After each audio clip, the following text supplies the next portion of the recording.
according to UNEP, 19 to 23 million tons of plastic waste leak into aquatic ecosystems every year.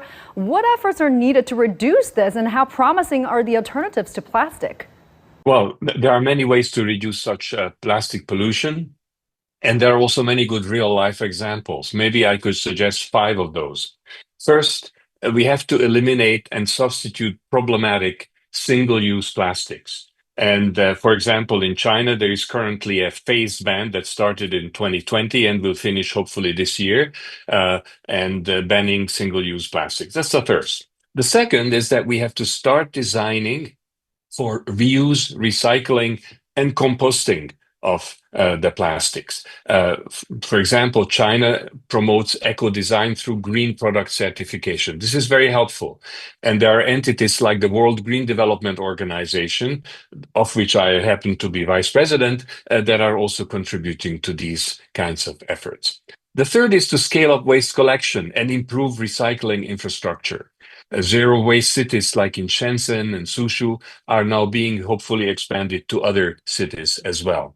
And then there's the fourth, the reduced production and consumption of plastic. Countries like Chile, also China, have some specific programs to restrict such plastic consumption. And the fifth, finally, we have to promote reuse systems at scale, large scale. And we've seen, for example, Alibaba has started to use reusable boxes for e-commerce. That's a very good initiative, and a big company like that can actually make a big difference. Now, in terms of the alternatives, of course, the most important is to use less plastics if we can, but there are good alternatives. There are biodegradable plastics made from biomass. There are natural fibers-based composites such as paper alternatives.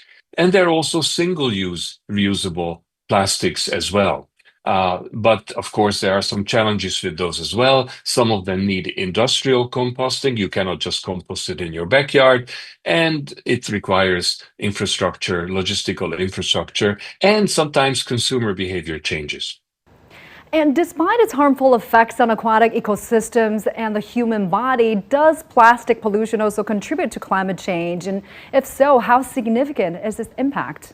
Yes, plastics contribute to climate change. It's not the most significant factor in causing climate change, but it does contribute. And there are at least three important factors that one could consider here. The first is that plastics are still currently mostly made from oil, gas, and coal.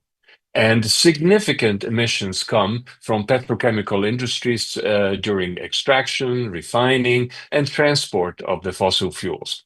Also, transforming the raw materials into plastic resins and products is very energy intensive, and that means also emissions. So all in all, we're talking about 4% of global emissions from plastics. But let's not forget that the use of plastics can also have a positive impact on climate change. Lightweight plastics, for example, in cars, reduce transport costs, improve fuel efficiency, and therefore reduce emissions. Also, packaging can reduce food waste and also methane from rotting food. So there are positive impacts as well. And finally, disposing plastics in landfills or through incineration also produce greenhouse gas emissions, especially through incineration. So that's something one has to be careful about.